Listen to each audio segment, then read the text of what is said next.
And the main thing that we found is that sound quality just matters so much to people. It's actually the 4th year in the row that this has been the #1 purchase driver for people looking to buy any audio device. Oh yes, it's the Qualcomm Podcast. I'm PJ. Thanks for listening. Qualcomm makes some of the best technology on the planet. I'm going to bring you interviews with the experts and the inventors here so you can understand how the technology works and find out what's coming next. Today we're going to dig into all of Qualcomm's amazing audio technologies. I brought in Sarah McMurray from our Hearables team, Stephanie Dowling from our Smart Speaker team, Jerry Chang from Snapdragon Marketing team, and Lauren Miller, our PR lead for audio technologies. It's been a while since I've had all you guys here. I'm happy to bring you guys in because I wanted to talk to you guys about audio. I am convinced that we're in an audio renaissance right now. What do you guys think? Fair, potentially fair. Potentially fair? All right, I'll make the case, Stephanie. I will make the case. No, I just think that headphones are back in a big way. We have all these new headphone technologies. We have voice assistants on the smartphones. We've got smart speakers, and they're doing all sorts of awesome stuff for us. Stephanie, you brought with us some interesting data. So we wanted to show the audience that, hey, we're not just a company that's got crazy engineers, building stuff, in the lab for no purpose. We're actually going out and listening to what the people want, right? And your team went out and did a huge amount of research onto what people want. But before we go into what people want, I want to hear about what you guys want. I want to hear what's everyone's favorite headphones that we're starting with that you guys are using today. Well, I like the Bose QC35s because they come in pink, which is very important for my wardrobe accessories. They're Bluetooth over-the-ear headphones. All right, good stuff. All right, Sarah, you're up. What are you using these days? I would have to say the Ors & Lunkins PX7 over-ear headphones that they just launched last week actually, but they're the first headphones to come to market with aptX adaptive technology, which gives not just high quality but low latency audio for gaming, and it has robust connectivity for That's when cool. you're on the go. So if you're in a really noisy RF environment, you won't get any glitching. Cool. And so the aptX low latency, so that's when you're watching a video, you want to make sure the audio is totally in sync, and in gaming too, right? Very cool. Steph, hit us. Yes. What are you using these days? Libratone Track Air Plus. So Go on. yeah. So they are truly wireless earbuds. Whoa. You just dropped a new term on us. Truly wireless. What is truly wireless? Truly wireless is essentially there's no wire between either earbud. So there's no wires at all, not between the phone, not between either earbuds. The reason why I love these particular ones, it's because I run a lot, and the freedom of having no wires is really good. Yeah. But these are based on our QCC 5100 SoC series, so Cool. It's just really great audio. They do support ANC. You just dropped another term, ANC. Active noise cancellation. Yeah, they're just awesome. And there's actually a lot of engineering that's behind this. Of course. There's actually 4 microphones on your new noise cancellation headphones now. Wow. So just to make sure that it's canceling the right noises and all that. So And that's why today I want to get into, when we talk about audio, I feel like a lot of people don't realize it's really two parts. It's not just playback, but it's also a good pair of headphones, a good pair of any kind of speakers, also has audio capture that's going on. That's doing either noise canceling or listening to you to help work with a voice assistant. But we're going to get into that. But first, we just have to hear what Jerry likes to listen through. I actually got my dad to buy one of these. So it's the Fostex TM2. So it's actually using Qualcomm technology. So Fostech. Yeah, it's a Japanese brand, and it's truly wireless. And the cool thing about it is you can swap out the earbuds. What? So yes, so the tip, it's your speaker, right? Yeah. So you can swap those out and put in your own earbuds. Really? Yeah, let me show you. I actually have one here. No. I don't own one now, but so these are IEMs. See, I told you guys in Jerry's your hardcore. monitors, right? So these are your headphones, right? But these the Fostex has a thing that you can connect your own. Wait, all right, with correct me if Qualcomm I'm wrong, but the technology. ones you're holding up to everyone right now, Those are custom molded to your ear. Yes. Okay, all I'm right. the only one in the world that can use these. That's awesome. So this is for people who are just like, Well, if you're into this kind of stuff. But Yeah, of course. it makes this wireless, which is amazing. So I don't have to use these wires anymore. It's not yours, PJ. Oh, okay, mine. Oh, yeah. Oh, why, thank you. You're very welcome. Thank you, Lauren. Yeah, so I've got a pair of M3s, the Sony M3s, and they've got just amazing noise canceling on them. And they've got USB Type-C charger, Charging. so Yeah, that just that's like my nice. smartphone, so I can Yeah. just take one cable with me, charge them up. Not that they need to be. The battery's ridiculous. It like lasts forever. I take Yeah. them on like flights around the world. Things never die. But I don't have one pair of headphones. I'm a cool dude. I got 2 pairs. Oh. So I've got the job. Okay, actually, a year ago I was like, Lauren, I want to buy a pair of truly wireless headphones. And she's like, oh, you've got to check out the Jabra 65T Actives. And I was like, okay, yeah. I was like, but is there something coming? No, you're safe with these. And went out and got them. I just gave her a fist bump. Oh my God. I go to the gym, try and hit the gym every day. And wearing those things every day in the morning, they're awesome. They fit comfortably. They sound great. You can't kill the battery in those things either. It's ridiculous. And Steph, to your point, like I was skeptical about truly wireless earbuds before I got a pair. Not having the connector in the middle makes like all the world difference. Yeah. It's like the biggest freedom. Like when you're working out, it's ridiculous. Yeah. If people haven't tried it, I can urge you more to just try a pair because, yeah, it's complete freedom. And, yeah, you can make calls on them. Totally. You can just do everything. And especially if you're into sport, but even if you're not, I just think that There's something you got to feel it. Yeah. So we can't listen. Everyone listen. You got to go feel it. And by the way, so now it's a year later. The successors just came out. The Jabra 75s. Guess who has a pair in their office? Really? All right. I'm gonna. We know what we're doing right after this. See, she's like Johnny on the spot with the headphones. She's got them all. All right, Steph. Why don't you dig in and tell us what the people want, what you found out in your research, and what everyone's looking for in headphones, and why we're in this renaissance right now. So to give people some context, the piece of research that we do, we've been running now for the last 4 years in a row. And essentially what we do is go out and survey end users, kind of consumers, about how they like to use their audio devices and what drives their purchasing decisions and how they feel about new technologies and future technologies. So just to try and get a rich and detailed picture of user kind of needs and wants. Yeah, we want to build stuff for what people want. Yeah. Last year, there wasn't really a huge market for these truly wireless earbud devices. We asked people in the survey about, how familiar they were with the term and what their intentions were around purchasing some. And actually around 50% of people said that they were planning to buy some, which was really interesting. Last year. Okay. So this year, the new data's in, and what we've actually found is that almost in line with that finding from last year, now almost 30% of people already own a pair, and 24% of people are planning to buy some within the next 12 months. Wow. So yeah, it's so basically, of the people who said they were thinking about doing it, a third of them did it. Yeah. So just over half actually did it. Okay. And the rest are planning to within the next 12 months. Buy the truly wireless. Yeah, to buy the earbuds. That's amazing. Yeah, it's really interesting because we knew this market was coming, but we had no idea it would take off as fast as it has. Wow. Yeah, it really has been an explosion of demand for the truly wireless earbuds. Yeah. That's awesome. Yeah, it's quite exciting. This year, we actually added 3 new geographies to the survey. So we covered the US, the UK, and China, which are the staple countries that we've covered every year. And we added Germany, India, and Japan. So really quite a global view of people's kind of thoughts and what they want to do.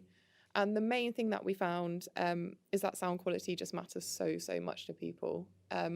It's actually the 4th year in the row that this has been the number 1 purchase driver for people looking to buy any audio device. So just straight up sound quality. Anything. Yeah. You cannot underestimate the value of sound quality. One of the more interesting findings was that it's a very prevalent category of things that's important for smart speakers, which is a newly evolving category again, similar to truly wireless earbuds. But the early products, probably sound quality wasn't the main feature. So it is really interesting to see that sound quality is a big driver in that category. Cool. And then the obvious one, like sound bars and home theatre, 78% of people care about sound quality. So as you would expect, like people that care about their home cinema want an amazing experience. Awesome. The second finding that was really important was this was the first year that we've done this research where we actually found that battery life was almost as important as sound quality, literally 1% less important. Wow. So where sound quality has remained really important, battery life is now an equally important purchase driver. There's so many scenarios as well where I think you kind of need to know that your device will last. Yeah. So, like a long flight, or if you're training for a marathon, and you want to know that you can. Or you're having people over in the backyard. Yeah, and you don't want to have to run out of music halfway through your. I think as well it's important because how people are using their devices is changing. So it's become, particularly with true wireless, it's become like much more than about music listening. So you're putting your device in the morning to go for a run, and then you're using it for voice calls, in work. You're listening to music on, the way home from work. You're using them all day, and Totally. you're relying on them for so much more than just, listening to music for an hour or two a day. I think the battery life thing is really due to this tipping point we've reached where people have just embraced that wireless, where before, it really, we found that 66% of people now believe that wireless audio quality is as good or better than wired. Interesting. So what else? Walk us through. More. Give me more. This is good. There's quite a few areas where people's listening behaviours are changing. One area is that it's not just about music now. People are using their wireless headphones to watch movies, especially if they're watching a movie on their mobile device. That's happening. 57% of people are using their device for that. And so one of the technologies we built to that is what Sarah brought up, is aptX Adaptive, which is a version of our Bluetooth profile that prioritizes speed so that the audio is in perfect sync with what's going on the screen.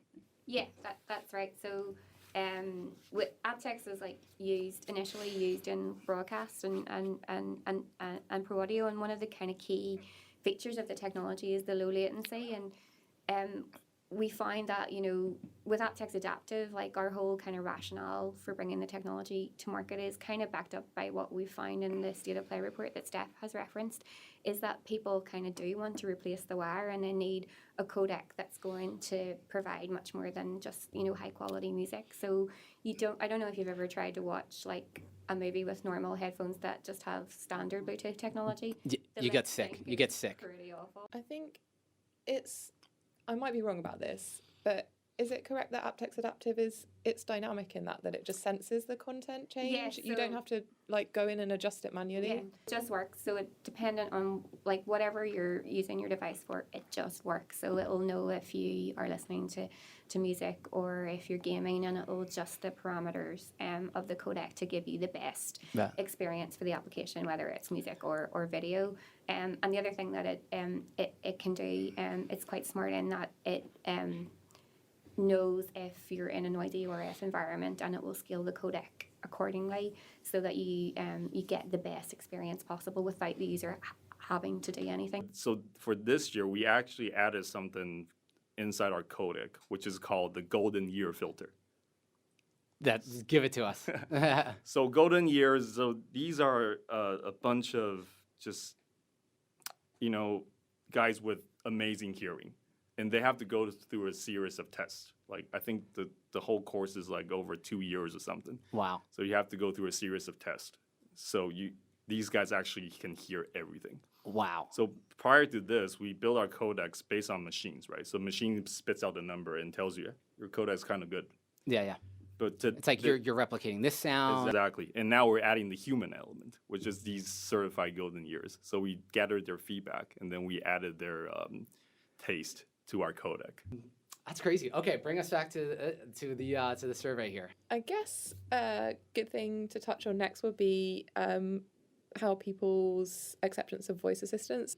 Universally, it's something around 60 to 70% of people agree that using voice makes life easier. But that breaks down as it's about 61% in the US, so 2/3 of people now.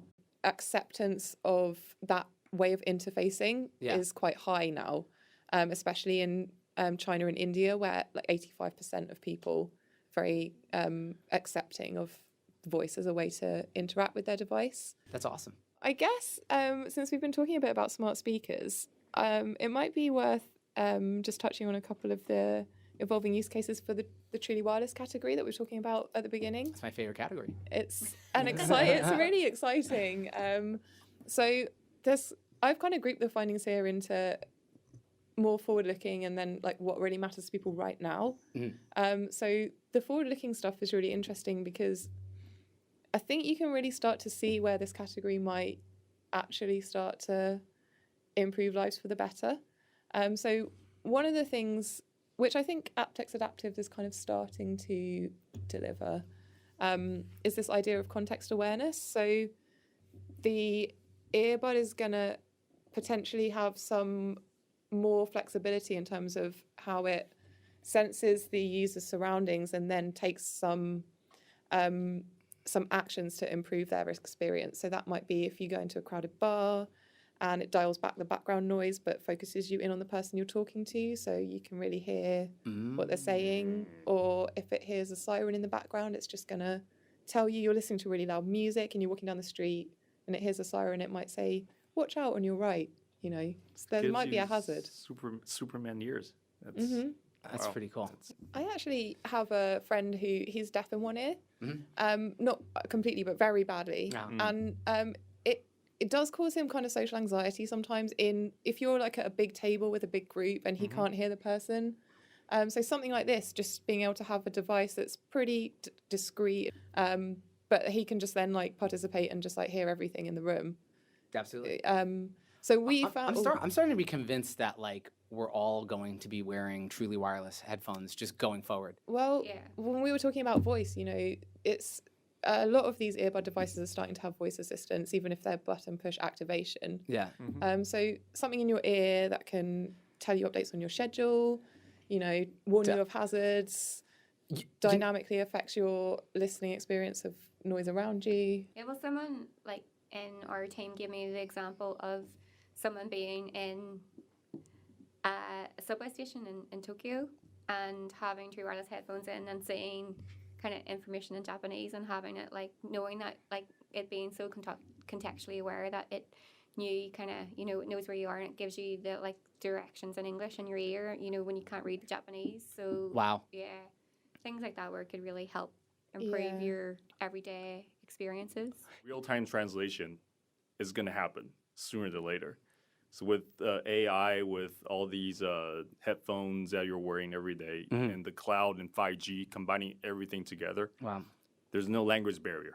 The AI thing's kind of interesting because I can't remember the exact data point, which is annoying, but we did actually ask people if they felt AI in the future would be useful to them, especially in their homes, and it was in the 40% of like, so not quite half, but a good amount of people. I think as people become more aware of just how much of a role AI can play in improving those experiences, it will definitely go up. Yeah.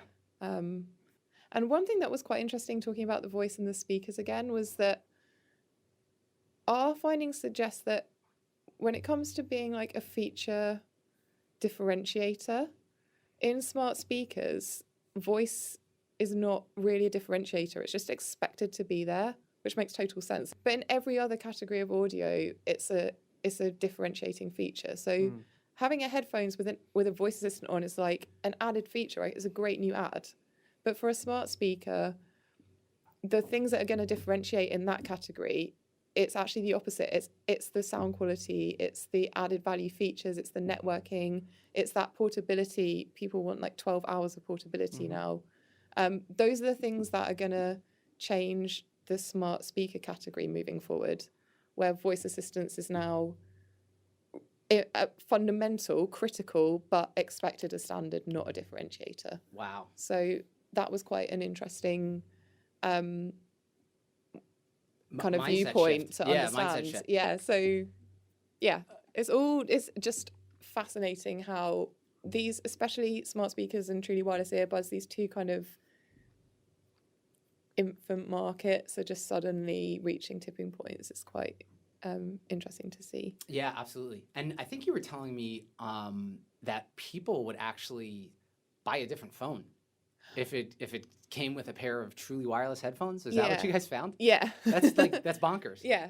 So 40% of people said that if their smartphone came with a truly wireless Bluetooth earbud, like bundled with it, that would actually cause them to buy that phone compared to one that did not have that. So it would literally sway their buying decision. All right, guys. I mean, thanks for coming in. Is there anything else in the survey that the people need us to be working on in the labs? Do you know what? There is so much in this survey. Yeah.